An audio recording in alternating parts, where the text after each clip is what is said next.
கண்ட அவமானம் வென்று தரும் வெகுமானம் வானமே தாழலாம் தாழ்வதில்லை தன்மானம் மேடு பள்ளம் இல்லாமல் வாழ்வில் என்ன சந்தோஷம் பாறைகள்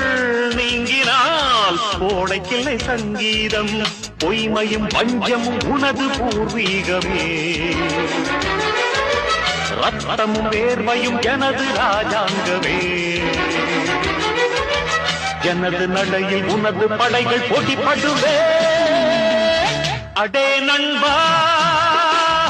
உண்மை சொல்வே சவால் வேண்டாம் உன்னை வெல்வே வெற்றி நிச்சயம் இது வேத சத்தியம் கொள்கை வெல்வதே நான் கொண்ட லட்சியம்